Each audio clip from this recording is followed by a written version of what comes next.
بہت سارے منکرین حدیث ایک اعتراض یہ بھی کرتے ہیں کہ بھائی اتنی حدیثیں کیسے ہو گئی کہ امام مسلم فرماتے ہیں کہ 7 لاکھ حدیث تو میرے پاس ہے،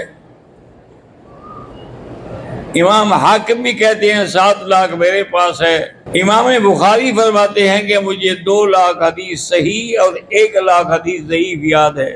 اب وہ کہتے ہیں کہ جناب اگر حضور سوتے بھی تھے، آرام بھی کرتے تھے، کھانا بھی، اتنی حدیثیں کیسے ہو گئی؟ اسی لیے ہم نے سب کا انکار کر دیا کہ حدیثیں ہو ہی نہیں سکتی۔ لیکن یاد رکھو کہ ان کو بات کی سمجھ نہیں ہے۔ پہلے حدیث کا اطلاق صرف حضور پاک کی بات پہ تھا، پھر اقوال پہ بھی، افعال پہ بھی، اعمال پہ بھی، پھر صحابہ کے قول پر بھی، تابعین کے قول پر بھی، تبع تابعین کے قول پر بھی حدیث کا اطلاق ہوا۔ تو صاف بات ہے کہ تعداد بڑھتی گئی۔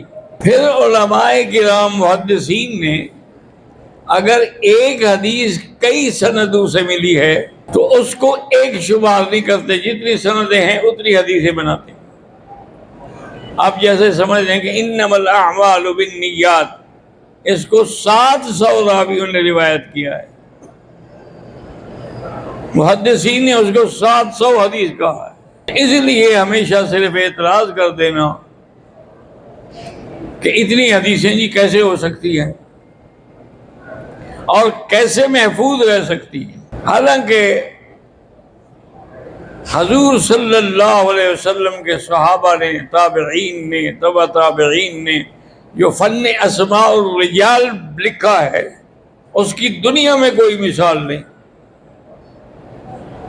کہ 5 لاکھ راویوں کے اسناد، احوال، ان کی ساری شخصیت کے بارے میں آج بھی وہ 5 لاکھ راویوں کے احوال موجود ہے۔